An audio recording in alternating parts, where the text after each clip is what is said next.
Bonjour à toutes, bonjour à tous. Merci beaucoup d'être avec nous à Alençon pour le festival Livres et davantage. Et merci infiniment, Scholastique Mukasonga, d'être venu avec nous à Alençon. On est tous très heureux de vous accueillir. Moi, à titre personnel, je le suis particulièrement parce que ça fait une dizaine d'années qu'on ne s'est pas vu. On se connaît, je crois, depuis 12 ou 13 ans. À ce moment, vous étiez assistante sociale lorsqu'on s'est rencontrés. On aura l'occasion peut-être d'en reparler. Et c'est un grand bonheur de vous retrouver aujourd'hui à Alençon. Alors, je vais peut-être commencer par évoquer votre parcours de romancière et plusieurs de vos livres. Pour celles et ceux qui ne les connaîtraient pas encore, qui auraient la chance de ne pas les connaître et qui pourraient les découvrir. Et commencer par préciser peut-être que vous êtes né au Rwanda.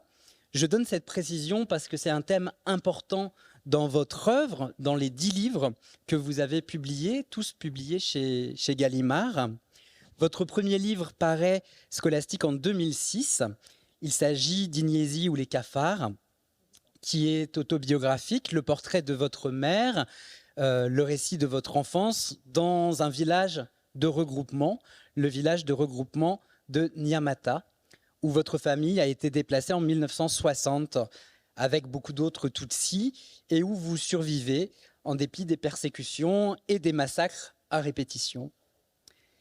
Alors malgré le quota qui n'admettait que 10% de Tutsis dans les établissements secondaires, vous rentrez au lycée Notre-Dame de Cîteaux à Kigali, qui est un lycée qui rappelle celui de votre roman Notre-Dame du Nil, qui a obtenu le prix Renaudot en 2012, parmi d'autres prix, qui est un huis clos fascinant, qui se déroule donc dans un lycée perché sur la montagne et où sont réunies les filles de hauts dignitaires, avec ce quota de 10% pour les élèves Tutsis, un huis clos saisissant où s'exaspèrent les rivalités soi-disant ethniques. En 1973, les élèves Tutsis sont chassés des écoles et vous partez alors en exil. Vous vous rendez au Burundi pour échapper à la mort et vous arriverez en France ensuite en 1992. En 1994, ce sont 37 membres de votre famille qui sont assassinés durant le génocide et il vous faudra 10 ans pour avoir le courage de retourner au Rwanda en 2004. Et c'est suite à ce séjour au Rwanda de 2004 que vous vous sentez la force d'écrire votre premier livre, Inyenzi ou les cafards, que je mentionnais tout à l'heure. Alors suivront, après ce premier livre, d'autres textes magnifiques, une œuvre. Je ne peux pas tout mentionner, mais j'en mentionne certaines pierres qui composent cette œuvre. Cœur tambour, par exemple, qui est paru en 2016, qui retrace l'histoire d'une jeune chanteuse rwandaise mystérieusement assassinée, écrasée par un énorme tambour. Un si beau diplôme, en 2018, où vous revenez sur cette formule de votre père qui, pour échapper à la mort, vous poussait à obtenir un si beau diplôme. Ou bien encore Kigobo est monté au ciel en 2020, qui est une fable, un duel allégorique en quelque sorte sur une montagne sacrée entre Kigobo, fils de roi, et Jésus, fils de Dieu. Et vous voilà aujourd'hui à Alençon pour évoquer votre tout dernier livre qui s'appelle Sister Deborah, qui est paru en septembre 2022, il y a un an, et qui n'évoque pas le drame du génocide, mais dont l'intrigue se situe en amont dans les années 1930 au Rwanda. Est-ce que vous voulez bien nous en parler pour commencer, s'il vous plaît? Merci Rémi. Et dans le micro, parce qu'on m'a dit qu'il fallait surtout bien garder le micro. Oh, j'ai une voix qui porte, mais bon, je pensais qu'en effet, la salle est assez vaste. Oui, merci beaucoup, Rémi. Je suis vraiment très enchantée, très honorée et très heureuse. Est-ce qu'on peut se tutoyer? Mais avec grand plaisir, Ah on oui, le fait quand on boit du café. ouais, on va évoluer, enfin. Et donc, comme ça va m'éviter de faire vous, tu, ben, non, non. Alors, donc, d'abord, je suis très bien élevée. Je commence par le remercier quand même. Alors, je voudrais d'abord remercier Madame Nadine Pierre, présidente de l'association des salons du livre d'Alençon, et ses collaboratrices et collaborateurs de m'avoir fait l'honneur de m'inviter à participer à ce festival des livres. Je remercie bien sûr mon ami et confrère, parce que Rémi, il est chez Gallimard comme moi, et j'en suis fière. C'est le plus jeune, peut-être, il est le plus jeune chez nous. Si. Si, je crois quand même. Et puis donc d'avoir accepté de te joindre à moi pour cette rencontre. Et puis surtout, je vous remercie à vous, cher public, pour votre présence.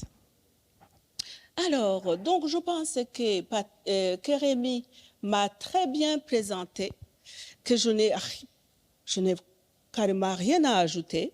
On arrête la rencontre. Merci d'être venu. Il a tout dit. Hein? Et sauf que j'aime toujours dire que par rapport à ce qu'il vous a dit, dans mon histoire, de Tutsi déporté à Nyamata en 1960, et du fait que j'étais en France en 1992, que le génocide a eu lieu en 1994, bien évidemment, je ne suis pas rescapée du tout, parce que les dimensions des drames vous amènent à comprendre la différence des mots. J'ai compris vite que je ne pouvais pas dire que j'étais rescapée, mais que je suis survivante. Et que je suis survivante, comme dans la présentation de Rémi, parce que j'ai eu un père têtu, qui était de son temps intellectuel, et qui avait dans cette galère qu'on vivait à Nyamata, où la promesse de tous les jours, c'était la mort. Mon père avait dit, s'il y a un de mes enfants qui doit échapper à la mort, ça ne sera pas à l'école. Donc il m'a poussé de force dans la salle d'examen national, parce que tout le monde pouvait aller à l'école primaire, parce que le Rwanda a été, c'est pour cela que j'ai écrit sur ma Sister Déborah, on va y revenir. C'est un pays qui a été quand même le modèle de la chrétienté, et nous avons été christianisés vraiment scolastique déjà. C'est comme une inscription à l'état civil. C'est un prénom que le prêtre m'a donné, et c'est un prénom qui ouvrait tout. Si on n'est pas baptisé, on n'avait rien. Et c'est un prénom qui me permettait, par exemple, d'entrer à l'école. Alors, tous les enfants, parce qu'il y avait des missions catholiques partout au Rwanda, dans toutes les bananeraies du Rwanda, il y avait une mission catholique, disons, à tous les 8-10 kilomètres. Donc, on pouvait aller à l'école jusqu'à les 6 ans d'école primaire, jusqu'à l'âge de 12 ans. Mais après, comme Rémi l'a dit, il y avait le quota. Il y avait que 10, à partir des années 60, il n'y avait que 10% pour les Tutsis, et le reste pour ce qu'on a dit, peuple majoritaire et les Hutus. Donc, mon père m'a poussé de force pour passer l'examen. Et il avait bien vu, hein, il faut écouter les pères. Hein. Et j'ai eu l'examen national, c'était comme un miracle. Hein.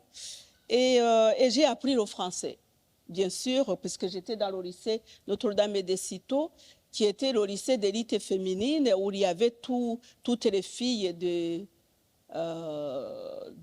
autorités, des présidents, des grands militaires, des grands commerçants. Et donc, c'était le lycée vraiment d'élite, tenu par les religieuses flamandes, des sœurs flamandes. Donc, j'ai appris le français. Et quand en 1973, les autorités politiques, la première république d'apartheid de Kayibanda, de Grégoire Kayibanda, dit stop, on s'est trompé, 10% c'est fini, on n'en veut plus. Alors on les chasse, on les tue, mais on ne veut plus les voir dans les écoles ni dans les administrations. Alors mon père s'est dit, ah, nous sommes sauvés, nous allons avoir quelqu'un qui va plus tard, quand notre mort arrivera, qui pourra raconter qui nous avons été, ce que nous avons été à Nyamata. Et elle a appris le français. Et pour mes parents, c'était le passeport international. Et c'est comme ça que je suis arrivée, donc je suis partie du Burundi, en passant par Djibouti, et je suis arrivée à Elvire-Saint-Clair. Donc quand on a massacré toute la famille, et surtout à Nyamata, où il n'y avait que des Tutsis, et où on n'avait pas besoin de passer par la carte d'identité ethnique pour savoir qui est Tutsi, qui est bon à tuer. Et parce que malgré ce qu'on a imaginé, que les Tutsis étaient différents physiquement des Hutus, non. Donc il fallait passer par la carte d'identité pour savoir qui est qui. Et donc nous à Nyamata, il y a des villages où vraiment où ça a été exterminé entièrement, dans mon village de Gitagata. Donc je suis survivante. Et c'est ainsi que quand j'ai appris le génocide, comme la plupart des personnes ici présentes qui étaient adultes en avril 1994, je n'ai pas du tout... D'ailleurs, j'ai immédiatement envoyé les images à la télé, j'ai dit, c'est le génocide. Alors les amis me disaient, mais tais-toi, le génocide, on ne le dit pas comme ça facilement. Je dis, non, non, vous verrez, c'est le génocide. Qu'est-ce que c'est le génocide? C'est l'extermination totale d'un peuple ou d'un groupe de personnes, et c'est ce qui est en train de se passer. Et donc, j'ai dit, il n'y a pas d'autre, je dois être la gardienne de la mémoire. J'avais un choix, soit me laisser faire, devenir folle, soit rester debout et me rappeler que j'ai une mission importante, être la gardienne de la mémoire. Donc, j'ai eu de la chance, j'ai pu tenir, mais je n'avais pas d'autre choix que d'être la gardienne de la mémoire. Et la meilleure façon de garder la mémoire, c'était l'écriture. Je ne savais pas ce que ça valait, ce que j'écrivais, hein, du tout. J'avais appris à écrire, c'est tout. J'avais appris un très bon français au lycée Notre-Dame de Citeaux, pour ceux qui ont lu Notre-Dame du Nil. Il était interdit de parler autre chose, notre langue locale, Kinyarwanda, c'était interdit, c'était un motif grave de renvoi. Donc, on ne parlait que français. Donc, je n'avais aucune ambiguïté pour parler français et pour écrire. Et d'ailleurs, écrire, j'écris d'abord avant de parler. Donc, voilà comment je suis devenue écrivaine. Après, peut-être s'il y a des questions, on reviendra là-dessus. Alors, je vais vous présenter ma chère Sister Déborah.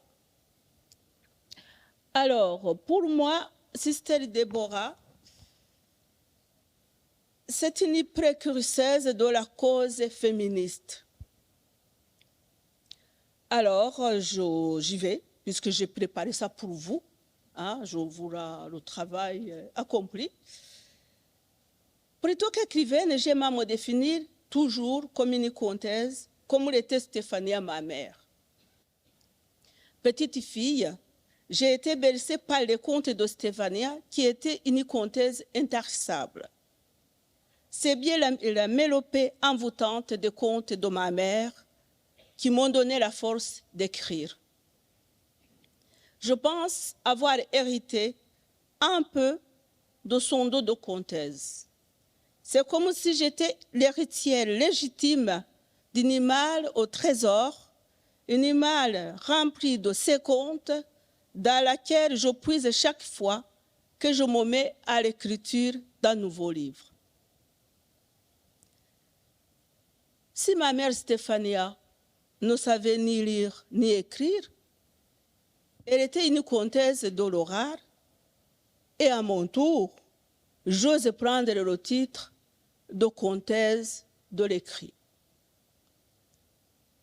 Mes romans sont la quête de cette écriture orale dont j'ai été dépossédée, comme la plupart des Rwandais.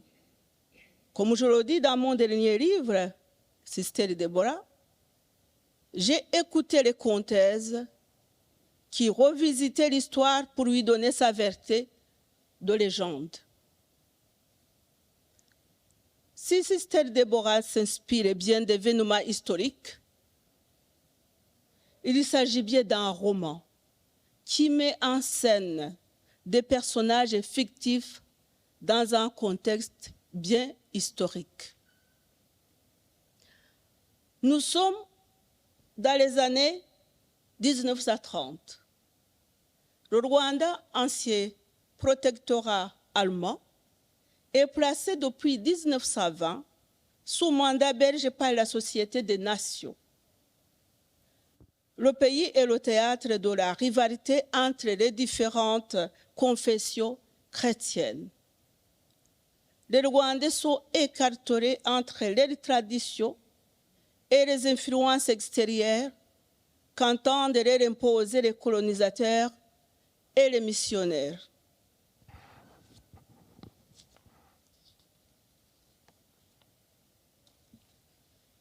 Les colonisateurs belges s'appuient essentiellement sur les missions catholiques. Les Pères blancs sont présents au Rwanda depuis 1900. Ils sont arrivés au Rwanda presque en même temps que les Allemands, les premiers colonisateurs, donc en 1898. En 1931, les Pères blancs triomphent. Ils ont obtenu la destitution du roi Musinga, hostile aux missions, et son remplacement par un de ses fils, Rudahigwa, qui est favorable au catholicisme. Rudahigwa prendra à son baptême en 1943 le nom de Charles comme celui de Monseigneur Lavigérie, archevêque d'Alger et fondateur des Pères blancs. Il prendra le deuxième prénom de Léo, prénom de Monseigneur Classe, premier évêque du Rwanda, et enfin, il prendra le troisième prénom de Pierre, celui de Pierre Rickmans, gouverneur général du Rwanda au Burundi. Cela provoque un vaste mouvement de conversion. On baptise à tour de bras. Les Pères blancs célèbrent la tornade du Saint-Esprit. Le Rwanda est devenu le bastion du catholicisme en Afrique.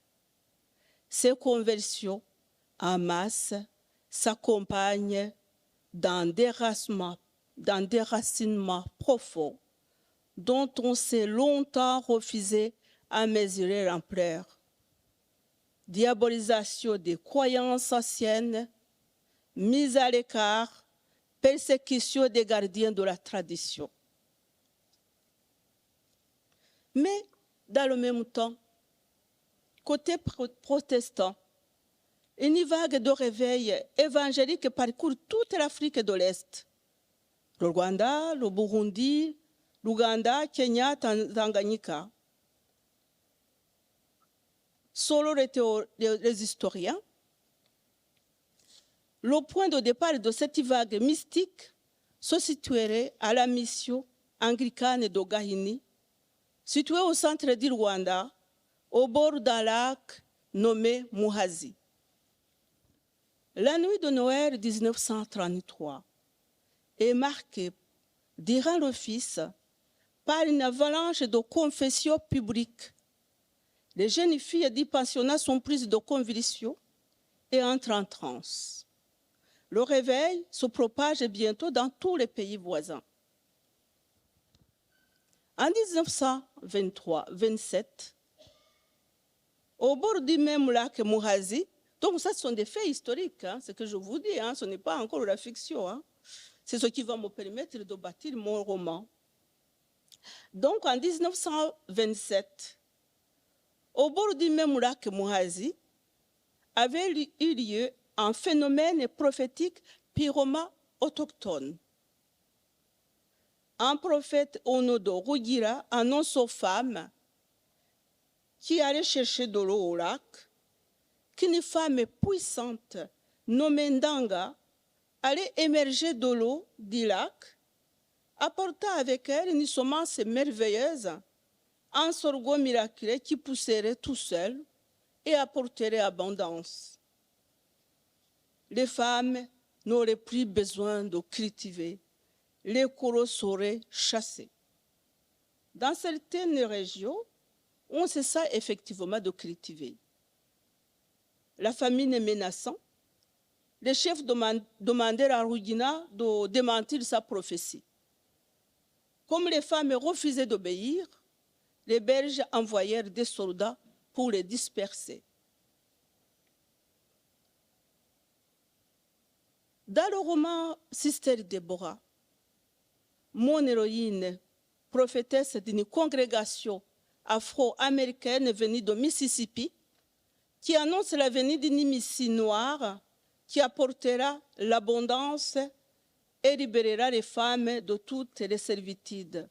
Donc, elle prend le visage de cette femme puissante qui sortirait d'Irak.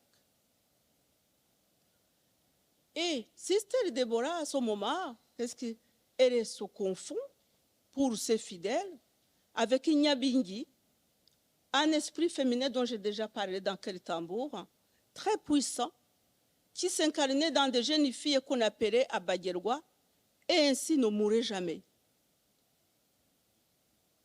Sister Deborah, d'ailleurs, possède la canne magique de Nyabingi qui resserre tous ses pouvoirs.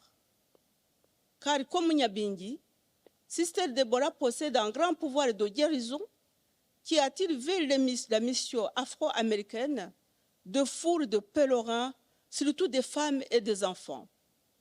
Elle semble perpétuer les prophétesses africaines possédées par Nyabingi. Le mouvement de Nyabingi fut un port de résistance à la colonisation. Ainsi, au début du XXe siècle, une femme du nom de Muhumuza, qui se disait incarnation de Nyabingi, avait constitué un royaume indépendant d'Arompororo, à la frontière actuelle du Rwanda et de l'Ouganda.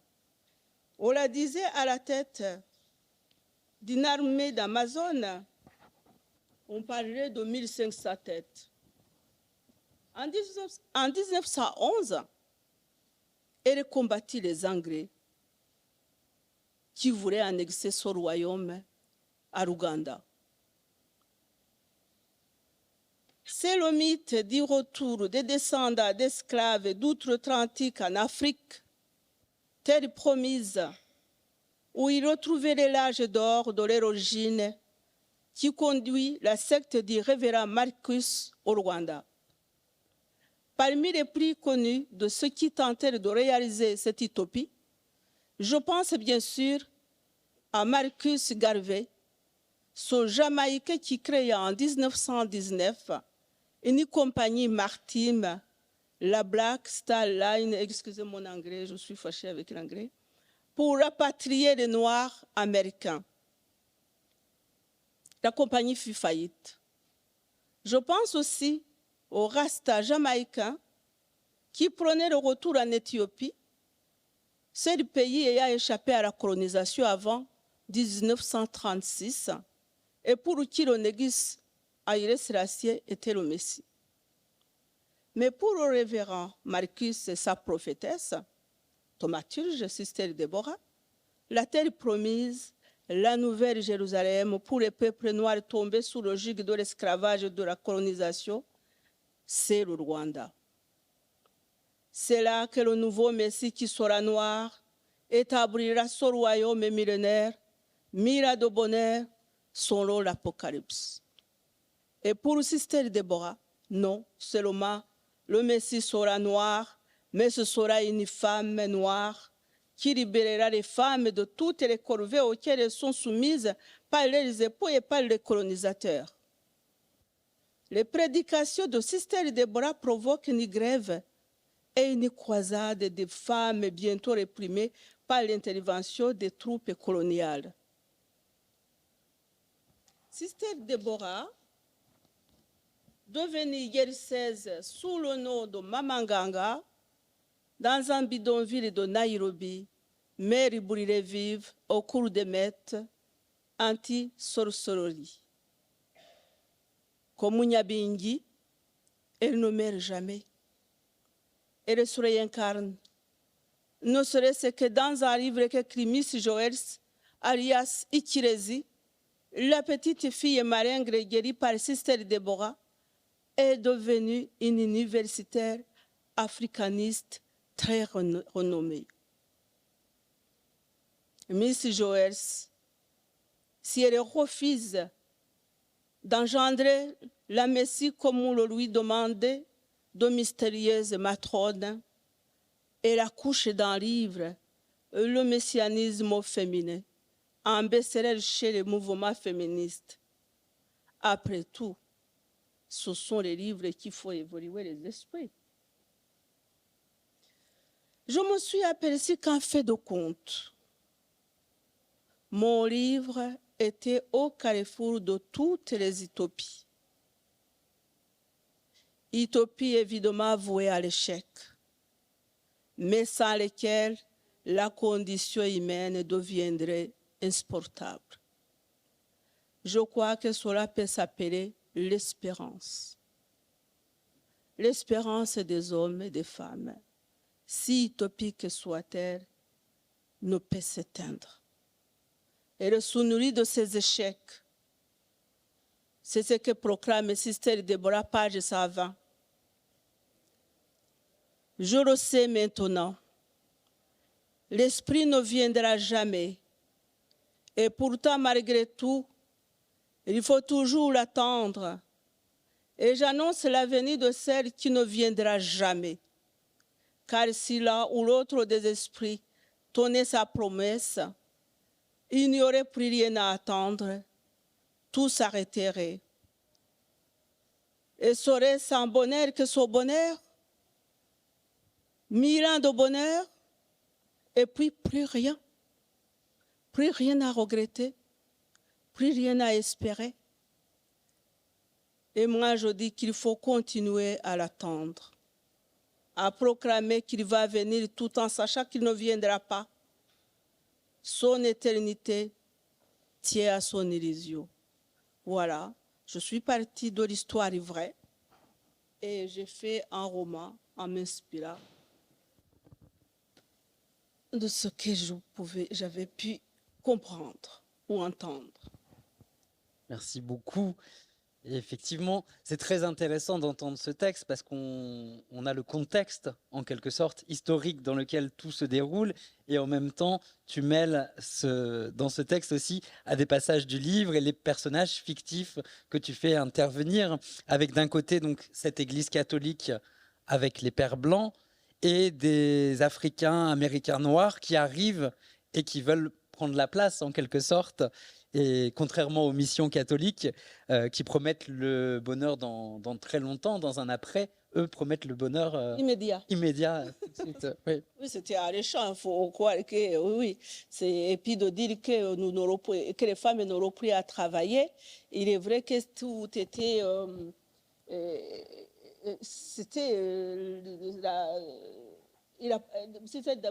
Déborah apporte cette espérance. Et c'est vrai que là aussi, c'est en puisant aussi dans mon enfance de ce que j'ai vu moi-même à Nyamata. Il est vrai qu'on était que des catholiques, on allait à la messe. Bon, de mon époque, il y avait pas d'autres, on avait tout éradiqué, il n'y avait pas d'autres croyances. Même, c'est dommage, vous observez ma mère qui trichait.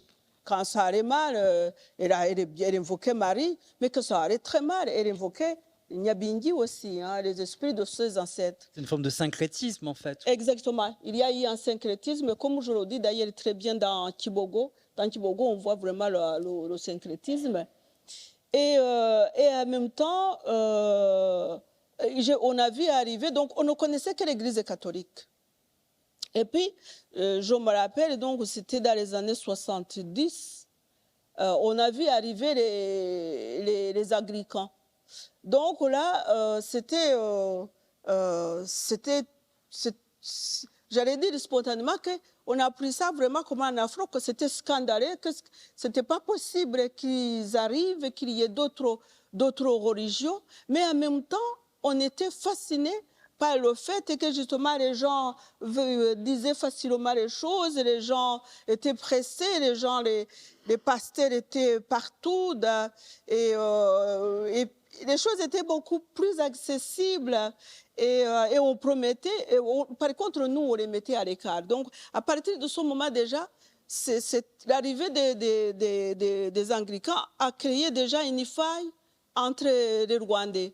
Parce que c'était déjà nouveau et qui qui prêchait autre chose, qui annonçait l'arrivée immédiate de Jésus, où il fallait être prêt immédiatement, et en même temps, ça faisait du bruit à l'église, on ne parlait pas, et il y avait des tambours, des chansons, c'était un scandale, comment justement ça s'est passé à Gahini, ils se confessaient en public, et les chefs qui avaient des femmes, beaucoup de femmes, abandonnaient certaines femmes et redisaient publiquement: je vais chasser Joséline, je vais chasser Cécilia. Et donc, et en même temps, on les appelait les abarocorés. Les abarocorés, c'était les sauvés, les élus, les sans-péché. Et donc, ce qui a été dramatique, et qui était un peu vraiment qui a créé le grand fossé, c'est que normalement, dans la tradition, toute relation, c'est autour d'une cruche de bière de sorgho. Le sorgho, c'est très important.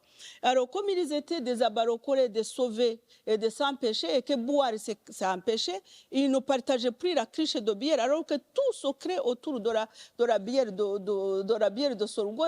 Il faut boire dans la même cruche pour se promettre des vaches, des mariages sont nous autour de la cruche de la bière.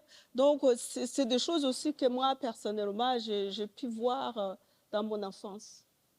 Et on a l'impression, en lisant le livre, que Sister Deborah, ce personnage, c'est une forme de femme féministe, antiraciste, avant l'heure, en quelque sorte. Est-ce que c'est des termes qui vous semblent pertinents, qui te semblent pertinents pour ce personnage ou... Oui, c'est-à-dire que quelque part, moi, je ne suis pas féministe, je ne sais même pas ce que c'est la définition de féministe, c'était le mariage, et c'est un peu délicat. Et même aussi, je suis pour vraiment le fait que la femme a droit à une place et qu'elle mérite, et que d'autre part, venant d'une culture rwandaise, il est vrai que ceux qui vont au Rwanda, ou même ceux qui s'informent, les femmes rwandaises n'ont rien à... Quand on parle de la parité, là, on n'a pas parlé, on a fait. Il y a une parité extraordinaire. Et même à un moment donné, elles étaient trop loin par rapport aux hommes. Mais en même temps, il est vrai que dans la réalité, donc les femmes, quand même, ce sont elles qu'on trouve dans les champs, qui ont toutes les corvées, notamment quand le colonisateur arrive et qu'il impose la culture du café. Qu'est-ce qui va cultiver ce café? Ce sont les femmes. Donc, Sister Deborah, donc, ça a toujours été dans la tradition rwandaise, vraiment. C'est Nyabingi qui s'incarnait en plusieurs noms, Muhumuza, Kitami. Ce sont des femmes ont toujours absolument voulu prendre la place, n'ont jamais voulu être soumises au fait. Les femmes rwandaises ne sont pas des femmes soumises. Elles assument des corvées. Mais quelque part, je ne dirais pas que c'est choisi. C'est dans la culture, elles sont respectées en tant que telles. Donc, Sister Deborah vient vraiment souligner ce qui existe déjà, mais va aller plus loin. Disant que ce n'est pas normal que les femmes soient toujours elles qui ont la responsabilité de tenir le foyer. Et il est question aussi que les hommes fassent quelque chose. Et pour qu'on y arrive, il faut que désormais on passe par la religion et que le Messie soit déjà la Messie, que ce soit une femme. Et donc, dans le livre, il y a des histoires enchâssées. Il y a Sister Deborah dont on vient de parler. Il y a ce personnage de Miss Jewels, donc, qui est une universitaire, comme tu le disais, aux États-Unis, très réputée, et qui va décider de partir sur les traces de cette Sister Deborah. Alors, tu évoquais ta mère qui te racontait enfant des histoires. Là, c'est la mère de ce personnage qui lui a raconté qu'enfant, elle avait été guérie parce qu'elle était une enfant chétive, malade. Elle a été guérie par cette Sister Deborah et elle part sur ses traces. Tu m'as demandé de lire un passage du livre que je vais peut-être lire maintenant autour de ce personnage, donc de Miss Jewels. C'est un entrefilet paru dans un journal kényan qui m'avait remise sur la piste de Sister Deborah Nganga. Chasse aux sorcières sanglantes dans un bidonville de Nairobi. Mama Nganga, une des plus redoutées praticiennes en magie noire, lynchée à mort et brûlée vive. À la suite de ces émeutes, un incendie ravage en grande partie le township. Ces quelques lignes, imprimées sur un quotidien que je lisais distraitement et que je m'apprêtais à jeter dans la corbeille à papier, résonnèrent en moi comme un appel venu d'au-delà de la mort. Sister Deborah, Mama Nganga, comme elle s'était fait appeler au Kenya, c'était elle qui, selon le conte de ma mère, avait insufflé, par la puissance de ses mains guérisseuses, la santé et surtout l'énergie qui avait conduit la petite fille souffreteuse qui désespérait sa mère, la petite paysanne qui n'irait jamais plus loin que la colline où elle cultiverait son champ, jusqu'à cette université prestigieuse au sein de laquelle elle était devenue la chercheuse que j'étais, dont les articles, que je signais du nom de Deborah Jewels, faisaient autorité dans le cercle restreint des africanistes. Et il me semblait que l'esprit de Sister Deborah ne m'avait jamais abandonné tout au long de mon parcours imprévu, avec mes succès comme dans mes échecs. Pour rédiger ma thèse, secte chrétienne et sorcellerie, j'étais parti à la recherche de Sister Deborah, disparue. Et je l'avais retrouvée et interviewée dans ce bidonville de Nairobi, où, m'apprenait le journal, elle avait connu une fin tragique. Je devais aller enquêter sur les circonstances de sa mort. Je sentais bien que la nécessité impérieuse qui me poussait à partir allait bien au-delà de la seule recherche scientifique, qu'il s'agissait d'une recherche tout intérieure, au bout de laquelle s'imposerait je ne sais quelle révélation que, peut-être, les mains de Sister Deborah avaient déposé quelque part au plus profond de ce que les devins, les Bapfumu d'Occident, nomment l'inconscient. Est-ce que tu souhaites commenter, dire un mot sur ce passage que tu as choisi pour la lecture? J'ai choisi... Il faut prendre le micro, peut-être on me fait signe. Bien sûr que la petite Ikirezi devenue Miss Joël, et donc Joël c'est bijou, hein, Ikirezi c'est le bijou en Kinyarwanda. C'est une fiction là. Ça, j'ai créé la petite Joël parce que j'avais l'intention, quelque part j'ai comme l'impression, en t'écoutant, faire lecture de... c'est quelque part, c'est très intéressant toujours, hein, les rencontres, parce que quelque part, on comprend mieux son livre. C'est comme ça, entre parenthèses, qu'en faisant la lecture de Notre-Dame et du Nil, c'était à France 2. Ah, je vais revenir, hein, ne t'en fais pas. C'est comme ça qu'on parle à Kinyarwanda, on saute du coq, on sort et puis on revient. Et on faisait la lecture et puis tout d'un coup, j'étais surprise, je ressemblais à tous les points à la petite Virginia. C'était moi, je m'étais décrit sans m'en rendre compte, du tout. Et là, je crois que la petite Joël aussi, j'ai comme l'impression, en t'écoutant, elle me ressemble au fait. C'est-à-dire que c'est une petite qui parle de rien, donc qui était complètement malingre, qui avait presque toutes les maladies. Moi, je n'avais pas toutes les maladies. Mais pour ceux qui ont lu Igifu, Igifu qui donne le titre, les nouvelles Igifu, Igifu c'est la fin. Il est vrai que j'ai beaucoup souffert de la fin. Parce que les choses sont éclatées, on se trouvait sans rien, et j'avais que 3 ans. Et le temps de trouver quelque chose de gratter cette terre de Nyamata, j'allais dire une terre stérile, sans bruit, sans rien. et de pouvoir trouver à manger. Il a fallu beaucoup de temps, on a mis longtemps. Et là, moi, j'ai eu des épisodes plusieurs fois où j'ai failli mourir de faim, mais où en même temps, quelquefois, je me surprends en marchant en Normandie ou assise dans ce jury de grandes dames très intello de féminin.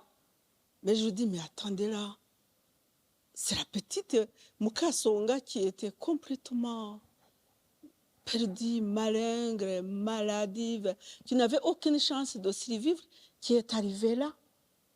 Et c'est comme ça que je suis partie vraiment, je me disais pourquoi j'ai créé la petite, mais je sais pourquoi j'ai créé la petite Joël, c'est en vrai. Mais maintenant, avec ta lecture, je vois aussi que quelque part, il y a une petite identification.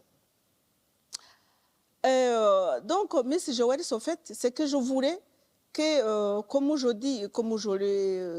l'ai dit tout à l'heure, comme c'est même dans le livre, Sister Deborah, qui prend l'image qui est dans le personnage de Nyabingi, qui ne meurt jamais, Sister Deborah ne doit pas mourir. Alors, je préparais justement, et comme Nyabingi avait des abadjerwa, donc des jeunes filles vierges, et qui, quand elle disparaissait, une autre Nyabingi, arrivait comme Kitami, qui devient en plus une chanteuse. Alors moi, je préparais aussi justement celle qui sera le Mugerwa pour Sister Deborah. Donc, sauf qu'en effet, ça devient un peu intellectuel. Elle refuse quand même ces idées de sorcière. Elle refuse, elle fait un livre. Mais mine de rien, même si elle fait un livre, elle reste quand même, elle est faite comme je disais, ma mère était une comtesse de l'oralité, de l'oral. Et moi, je deviens une comtesse de l'écrit. Quelque part, c'est aussi une forme de Sister Deborah, mais j'allais dire civilisée, cultivée, instruite. Donc, c'est ça la petite Joël. Elle me ressemble et en même temps, elle va reprendre le relais parce que c'est une mère Afrique, c'est une mère, c'est une messie africaine qui viendra sauver les femmes. Et il faudra qu'elle arrive, il faudra qu'un jour, mais on attendra toujours pour ne pas être dessus, parce que c'est l'espoir, parce que si on a tout de suite, après, la vie devient monotone, la vie n'est plus la vie, quoi. Il faut espérer quelque chose et toujours, il faut toujours faire des efforts. Et elle a cette formule, Miss Joël, vers la fin du livre, où elle dit « Je n'ai pas donné naissance au Messie, mais j'ai accouché d'un gros livre ». Oui, donc quelque part, elle a dit d'ailleurs comment un fruit d'avortement honteux, d'avorter. Donc, parce que justement, elle sait qu'elle a déçu les matrones. Parce que les matrones attendaient vraiment qu'elle soit, qu'elle puisse prolonger ce que Sister Deborah avait annoncé. Mais elle n'est pas ces matrones. Elle est instruite. Elle sait bien que ça ne peut pas être ça. Ça ne peut pas être ça. Si c'est pour sauver les femmes, il y a une autre façon de sauver les femmes. Et quelque part, c'est moi, l'écrivaine quand même, qui écrit, qui connaît la valeur des livres. Donc, les livres, après tout, justement, ce sont les livres qui sauvent les esprits, de toute façon. Donc, elle a déçu les matrones, elles n'attendaient pas le livre, mais en même temps, elle a fait son travail et elle prolonge l'espoir parce qu'il ne faut pas que ça s'arrête là. Alors, j'aimerais bien qu'on revienne sur cette décision, ce choix de situer l'intrigue dans les années 30. Ça me semble être une première dans ton œuvre et j'ai l'impression qu'on vient à la cause, en quelque sorte, que le génocide est la conséquence d'une division qu'on a instaurée et que là, on arrive un peu à la cause à ce moment où la division arrive? Est-ce que c'est comme ça que on peut le lire, que ça a été conçu, ou est-ce que c'est juste une envie tout autre de situer dans cet espace temporel-là l'intrigue? On constatera que dès le moment où j'ai eu la chance d'arriver au roman, de sortir des autobiographies où j'ai parlé de la discrimination tutsi, du génocide, à partir du moment où j'ai eu la chance vraiment de pouvoir prendre la plume comme une vraie romancière, comme une vraie écrivaine et romancière, et ça, c'est grâce à Notre-Dame et Nil, le fait que c'est grâce à mes lecteurs, parce que Notre-Dame et Nil, l'accueil qu'il a eu, ça m'a absolument confirmé que je pouvais écrire. Et à partir de ce moment-là, je suis allée absolument plus loin que le génocide, chercher l'origine. Qu'est-ce qui a fait qu'on est arrivé dans cette galère? Et l'origine, déjà, c'est le déracinement, c'est la culturation. C'est-à-dire le fait qu'on était devenu comme un peuple artificiel, à qui on avait dépossédé la culture, la tradition. Donc moi, j'essaye de mon mieux, et encore, je m'en vais que je n'ai pas écouté assez ma mère. Parce que le peu que je connais, c'est plutôt, c'est comme je l'ai dit, hein, c'est une image au trésor, hein, ce que j'ai pu écouter. Mais après, dès le moment où je suis allée faire des études, je suis allée au lycée, et puis que je suis partie de très bonne heure, et donc je n'ai gardé que ce que j'ai pu emmagasiner dans ma mémoire jusqu'à, disons, à l'âge de 12 ans. Et après, il y a des archives, hein, les Péris blancs, même si en effet on nous a un peu brutalisés, mais en même temps, il y a eu des écrits. Pour écrire, par exemple, à Kibogo, je suis allée dépoussiérer les archives je ne sais pas, le père, j'ai oublié son nom. Et donc, il y a des écrits qu'on trouve et qui nous permettent de retrouver cette écriture. Donc, c'est-à-dire, Rémi, je crois que moi, je le fais en écrivant. Mais au Rwanda, pour qu'ils puissent se reconstruire et revivre ensemble, ils ont été obligés d'aller rechercher l'écriture traditionnelle, retrouver ce qui faisait qu'ils vivaient ensemble, retrouver, pas uniquement pour reconstruire les victimes, mais reconstruire aussi les bourreaux, qui aussi sont en souffrance. Comment un voisin, parce que le génocide du Rwanda, c'était un génocide de voisinage. On vivait ensemble, sauf à Nyamata, c'était la particularité. Mais dans les villages du Rwanda, on vit ensemble, côte à côte, face à face. Et dans les villages, on ne peut pas vivre. On ne peut pas se passer de son voisin. On a besoin de son voisin pour survivre. Donc, la première chose qu'on est allé déjà chercher, qui nous a sauvés au Rwanda, c'était d'aller chercher nos tribunaux traditionnels qu'on appelle gachacha, et qui permettaient justement de donner la parole au bourreau et à la victime. Parce que je pense qu'on se construit, le dialogue, c'est la première chose à pouvoir dénouer pour pouvoir avancer. Donc, la culture, moi je cherche la tradition, Rémi. Je cherche, donc, je l'étoffe dans les romans, dans la fiction, et c'est pour cela que les étudiants au Rwanda, ils attendent toujours que je sorte un livre, parce qu'ils savent bien qu'ils vont retrouver quelque chose de leur tradition. Parce qu'au Rwanda, on n'a pas tué que les humains, on a tué aussi la tradition.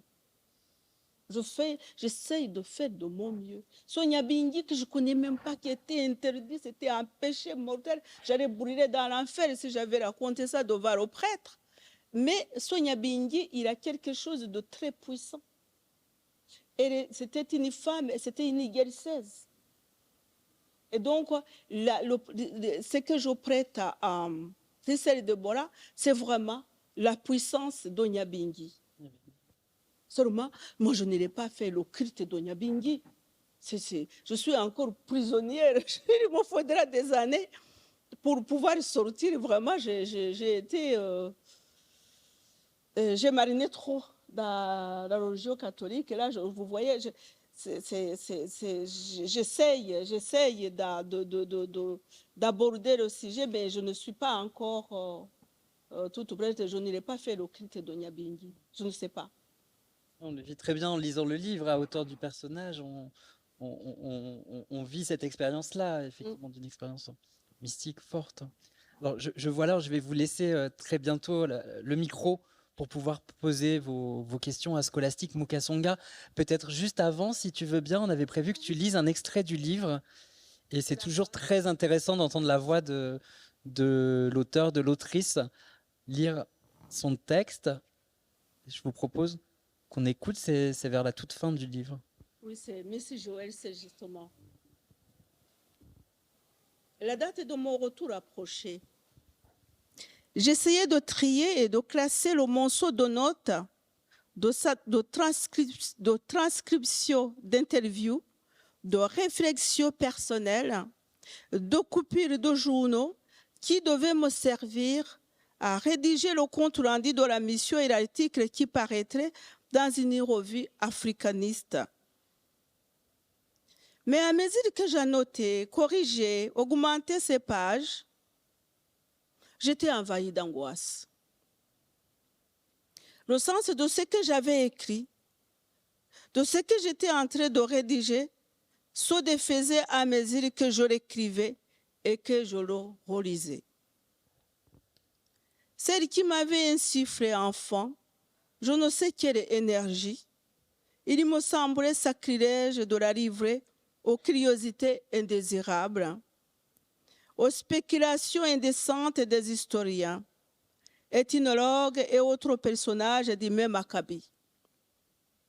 J'étais prête à brûler ces liasses de notes, ces piles de cahiers en sacrifice expiatoire à l'esprit de celle que j'avais connue enfant sous le nom de Sister Deborah. Je ne parvenais pas à commettre ce geste fatal et je déambulais dans les ruelles du bidonville comme dans le labyrinthe sans issue de mes pensées. Il y avait longtemps que, quoique étrangère, mes errances somnambules n'étonnaient ni ne dérangeaient plus personne. On m'avait vu dans les plus sordides cabarets, écoutant et notant sur mon carnet les pires divagations de ce qui, moyennant quelques bouteilles de bière, était toujours prêt à débiter des mensonges pour faire honte aux honnêtes gens. On n'en continuait pas moins à me saluer respectueusement dans Yambou, Mwarimou, auquel je répondais mécaniquement par Yambou, Brana, Yambou, Mama. Ce jour-là, c'était à la tombée de la nuit. Je finis par remarquer que j'étais suivie par une petite fille. Je m'arrêtais pour la laisser venir à moi. Petite, tu me suis depuis un bon moment. Tu as quelque chose à me dire? Tu veux quelque chose? La fillette devait avoir 9 à 10 ans. Elle était vêtue d'une jupe rouge effrangée et d'une vague chemise de garçon couleur kaki. Ses tresses étaient ornées de perles multicolores. Elle parut faire un sérieux effort pour rassembler les quelques mots d'anglais du message qu'elle avait à me transmettre. Viens avec moi. Grand-mère a dit, elle veut te voir. Elle m'a donné la main.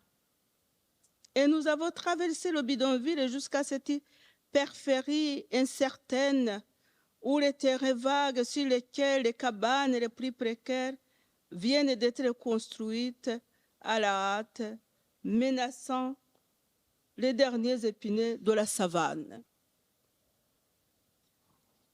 Ma petite guide me désigna sous un grand acacia, miraculeusement épargné, une hutte comme on en trouve plus que dans les parcs pour touristes. C'est là, la grand-mère t'attend. L'intérieur de la hutte n'était éclairé que par les lueurs rougeâtres des braises de charbon de bois et de brindilles odoriférantes qui se consumaient dans plusieurs coupoles de terre cuite. L'unique pièce de la paillote semblait vide, mais contre une courbe de mur, je finis par remarquer que semblait d'être accumulé un amas d'ombre plus dense. J'y distinguais peu à peu des formes qui pouvaient être celles de femmes, 5 à 6 sans doute, des croquevillés serrés les unes contre les autres. Enveloppés dans les pagnes qui ne découvraient que leurs yeux plus ardents que les braises, elles semblaient ne faire qu'une seule créature monstrueuse, tapie dans l'obscurité pour se jeter sur l'imprudente qu'on avait amenée dans les pièges. Une voix chevrotante, celle d'une vieille femme, se leva de dessous les plis et reprit du tissu bleu sombre. Approche-toi, n'aie pas peur. Nous sommes les mères, les bienveillantes. Nous devions veiller sur le quartier et nous n'avons pu le faire.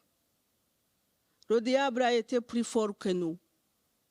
Maman Ganga a subi le pire des martyrs et n'a pas voulu fuir la haine qui la poursuivait. Elle s'est offerte en sacrifice et les tribulations des derniers jours se sont déchaînées. Alors le quartier a été dévasté, le feu de l'enfer l'a consumé. Et maintenant, nous sommes seuls, désertés, stériles, désolés, veuves, orphelines. Nous avions écouté Maman Ganga. Nous savions qui elle était. Son vrai nom, nous le connaissons. Sister Deborah. Et nous étions quelques-unes, peu nombreuses à venir écouter ses prêches dans la petite cabane de l'arrière-cour. Et nous savons que toi, tu connais aussi ce qu'elle annonçait. Tu es né au Rwanda, là où Soro Sister Deborah, mère Afrique, devait établir ce royaume, ou, comme tu veux, sa république des femmes. Et enfin, tu as réussi de s'aimer une part de son esprit. Et c'est bien grâce à cet esprit que toi, Ikirezi, la petite paysanne, tu es devenue Miss Georges, le grand professeur. Et toujours tu l'as rencontré sur le chemin de ta vie, car c'est son esprit qui t'habite. Nous savons que tu es déjà revenu juste avant la guerre pour lui poser un tas de questions. Peut-être ne t'a-t-elle pas dit toute la vérité. Mais aujourd'hui, c'est son esprit qui est en toi, qui te possède, qui t'a conduite jusqu'ici. Puisque tu as répondu à son appel, tu vas accomplir ce que Sister Deborah avait annoncé. La voix sous le voile bleu devint soudain plus forte et plus grave. Nous sommes les mères bienveillantes, mais nous sommes aussi les marieuses. C'est nous qui nouons les unions des esprits et des corps. Alors, nous avons jeté pour toi les chorisses, et autant de fois nous les avons jetés. Autant de fois, nous avons obtenu la même figure. Et nous avons égorgé des poules noires, des chevreaux, des moutons, un vautour blanc, et leur sang répandu a dessiné le même oracle. C'est ton ventre qui portera celle qui doit venir, notre mère Afrique. Elle ne tombera pas du ciel, mais des entrailles d'une femme africaine. Et c'est toi qu'elles seront désignées. Tu es vierge, mais ton sang de vierge, tu vas le répandre pour enfanter celle qui doit venir. Nous avons choisi celui qui va t'aider à l'engendrer, puisque nous avons encore besoin des hommes. Rassure-toi, c'est un beau jeune homme, mais tu n'auras pas à le connaître, car celle que nous attendons doit naître d'une femme noire et de père inconnu. Cet enfant, nous l'élèverons, nous les mères, dans le secret de la forêt, et à l'heure de son avènement, c'est elle qui apportera au monde, et d'abord aux femmes noires, 1000 ans de bonheur. Va et sois prête pour tes noces. La petite fille viendra te chercher. Je n'ai pas attendu que la petite messagère vienne me conduire à ma nuit de noces messianiques. J'ai repris l'avion.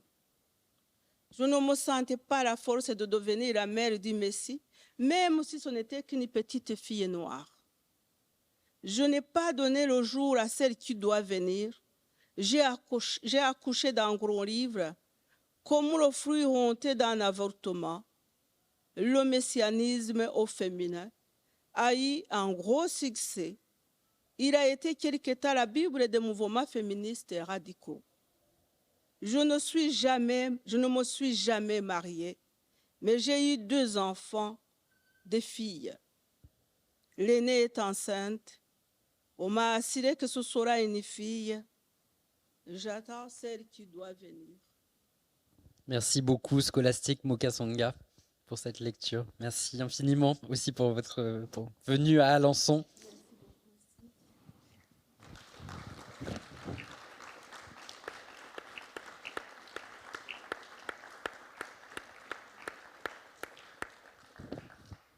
Je vois l'heure qui tourne.